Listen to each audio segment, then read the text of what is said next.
Kasi magkukwentuhan pa kami tungkol sa kanyang exam. Yes. Kung kumusta. Wala kang bagsak, Neri.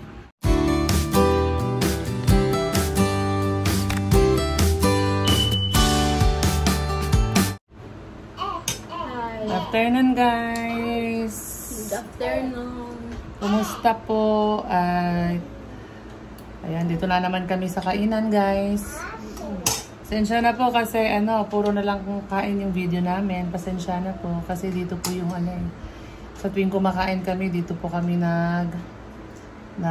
syempre nagkukwentuhan, kinukumusta si Neri. Ayan, at ngayon nandito na ulit kami sa kainan with our favorite na ulam. Ayan. Opo, paborito namin yung ulam, guys. Bulang lang with fish. Ayan. So, kain tayo, guys. Sabay kumustahin si Neri sa kanyang 4th grading na exam, guys. Kamusta, Neri, ang exam mo ngayon? Okay naman po. Ha? Okay naman po. Paano okay? Kasi meron po exam ka. Hindi na masyado Lakasan mo kasi hindi ulit natin chinerge yung hindi na-charge yung ating mic. Po, okay lang. Medyo po siya okay. Medyo okay. Kasi po, meron naman po exempted. Tapos, May may subject na hindi ka nag-exam kaya meron pong po, yung nag-defense din po kami kanina. Kanina? Kumusta naman? Basa. Hmm? Title po yung, mali po yung title, tama po yung nasa po, yung nasa nilalaman. Tapos, po, tinatanong po kami. Tapos yung leader namin hindi nakasagot sa tanong. Kami lang po nakasagot yung Kami po yung nakasagot yung po, yung member. Yung members yung nakasagot, yung sa group, kasama sa group. Opo, kasi kinakabahan yung iba. Pag makasagot ka na po, hindi ka na po kakabahan. Nakasagot ka naman? Wow. English? Hindi lang po English kasi po siya, basa nga po. Tagalog pala. Tagalog. Maganda sana kung English para mapasabak ka sa Englishan ba? Naman, okay naman. Nakapasa naman kayo. Hindi na po kami mag-exam doon. Pero, lang, sa title kung gagawin. Yung title po. Ibahin. Iba po yung title. Dapat daw po po yung title, hindi po dictionaryo. Anong hindi dictionaryo? Translate na lang po. Gano'n lang po sana. English to Tagalog. Kasi po, di ba karamihan po sa mga kabataan po ngayon, nasasanay na po sa wikang English po. Kaya po hindi na po nila maintindihan yung malalalim na Tagalog po. Kaya po, yun po ang ginawa namin. Yung lang po, yung title lang po talaga. Mali po. Dapat yung title namin, English to Tagalog. Pero yung nilalaman, tama. So yun yung iibahin ninyo. Ayusin nyo lang yung title. Tapos i-revise po namin. I-revise. Yun, i-revise. Very good. Yung ibang subject. So ilan na lang yung subject na in-exam mo? Kasi 4, di ba, yung exemption, 4. Pang-4 po yung pagbasa po. So 4 din yung in-exam mo? Pang-4 yung defense. Pang-5 yung defense? Hindi po. 5 po yung in-exam ko po kanina. Tapos? Kumusta naman? Tingin mo? Yung po? Sa mga in-exam mo? Hindi ka nahirapan? O nahirapan ka? Iwan ko po. Bakit? Parang po parang minamadali lang namin yung exam namin. Bakit? Kasi po, inuuna yung nakabisado yung sa research.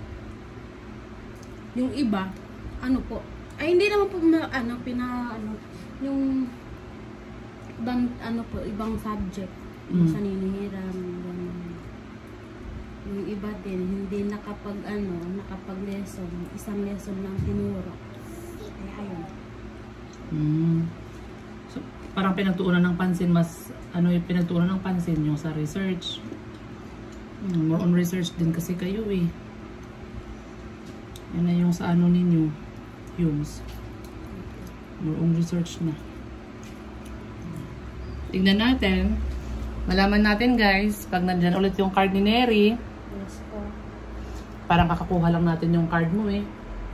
Parang kakakuha lang natin yung card mo. Opo. No? Parang kailan lang. Panahon. Hindi ano kasi ngayon eh, parang umigse dahil ibabalik sa June, oo, yung pasukan. Kaya parang ang iksi ng school year ngayon. Opo. So titingnan natin, kukumustahin ulit natin yung examinary, pag nandyan yung card. Ayun na guys, pagkain namin. Bulang lang with fish, favorite yan na ulams. Kain tayo guys. Sina Papa tapos na siyang kumain. Papatulog kay Dane sa kwarto. Si Dane naman tapos na rin kumain. Kami na lang ni Neri na iwan dito guys. Kasi magkukwentuhan pa kami tungkol sa kanyang exam. Yes. Kung kumusta. Wala kang bagsak, Neri. Iwan ko po. Bakit naman ewan? Hindi ko naman po alam kung ano po ilalagay ng teacher. Yung research ninyo pala, kumusta naman yung sa research mo? Anong research po? UPR1? Tapos na po yun. Okay na yun. Ngayong 4th grading, wala na? Wala na po. Pero ano po yung dinidiscuss po ni ma'am, ano po, about din po dun sa research. Wala pong ano dinidiscuss na iba. Yun lang po research po. Fourth quarter po. Okay. Malaman yan guys, no? So, kain muna kami guys. Bye! Bye! Mainit. Mainit ngayon guys. Pasensya na sa damit ko. May ganun, no? Ayan, so, yun nga, tapos na yung exam ni na Neri. Ano lang gagawin, Neri? Ano gagawin? Po sa school. Hanggang kailan? Hanggang kailan kayo papasok? Parang 8 po ata kasi holiday po, di ba yung 9 po? Oo. Di ba 10 po yung recognition? 10 yung recognition. So hanggang 8, tapos holiday, tapos recognition na. Kasama ka sa marirecognize? Parang hindi po. Okay lang yan. Ang problema. Importante. Okay lang po yun, basta hindi bagsak. Importante, walang bumaba sa grades, Neri. Ha? Kasi pag may bumaba, lagot ka talaga sa akin. Okay lang na walang award. Importante, walang bumagsak na grade at walang bumaba na grade. Dapat, pataas yung grade, hindi pa bagsak. Diba? Wow! Grabe yung buhok mo na ko. Tinawa. Ipis na ng hair mo. Hi ka sa kanila. Hi, ganda na ng buhok mo. Hi! Hi ka sa kanila. Hi, guys. So, ayan. So, ano ba ngayon? 5 ba ngayon? 4. 4 ba? 4 nga pala ngayon. 4, so... Ay, 4, 3. 3 pa po. Ano? Diba April 3 po. 3 pala ngayon? Bukas po. Oo nga, 3 nga pala. Kasi 2, Opo. Nilagay po namin. Oo. Ano ba yan? Nilagay po namin sa, dito kanina nag-exam po kami.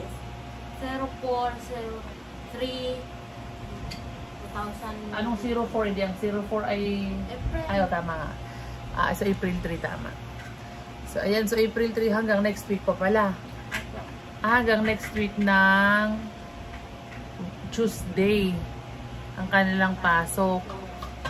Kasi anong sabi mo? Pag may mga walang absent, anong sabi? Pag yung mga walang absent ngayong 4th quarter? May may performance po na 20/20 po. Additional yun. Additional po ng grade. Tapos po, yung may absent po, hindi na may use po dun sa pinili. Hindi, pag 10 ka, malaki na yung bawas mo. 10 absent. Pero ako, wala naman akong absent. Wala po ako absent. Oo, wala kang absent na yun. Wala ka namang absent. Nakapag-absent lang naman si Neri nung time na siya ay nagkasakit. Yes. Yun lang. Pero yung sa wala na siyang ibang absent. Excuse lang naman din po ako. Oo. Pero, ngayong quarter is wala siyang absent. So, meron siyang additional na 20. Wow. May additional points si Ate Neri na 20 points. Ha? So, yun guys. So, bukas, papasok ka ba bukas? Tingnan ko po, papasok ako. Saan mo titignan?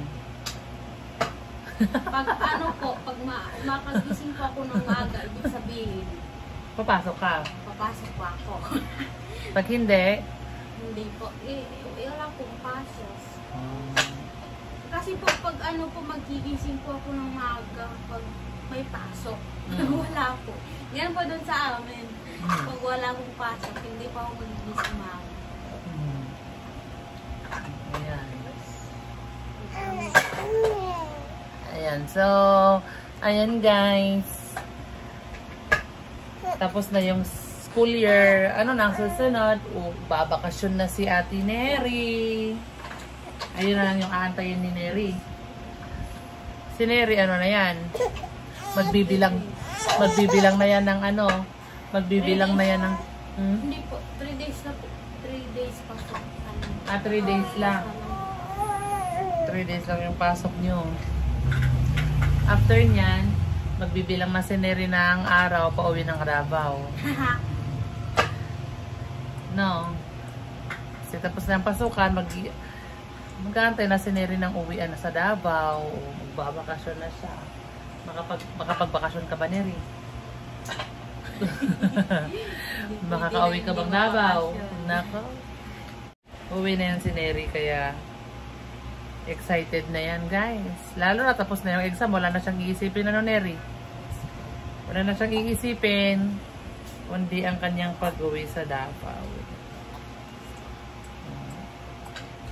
Ay, ano pala, gagawin ko pala namin, baka papasok pa kami next week kasi lahat po kami, i-release po namin yung research po namin sa pagbasa. Yun pala yung gagawin ninyo. Oo. Bukas po kasi walang pagbasa. Wala pong pagbasa. 4 na lang sa Oh, yun lang naman yung ano yun. Diba yung sabi mong gagawin niyo, yun lang naman. Yun lang yung gagawin ninyo. Yan lang ang gagawin ninyo. Ito.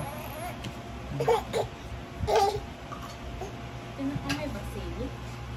Yan yung gagawin nyo, guys. So, yan lang, guys. Bye. Dane, hi ka.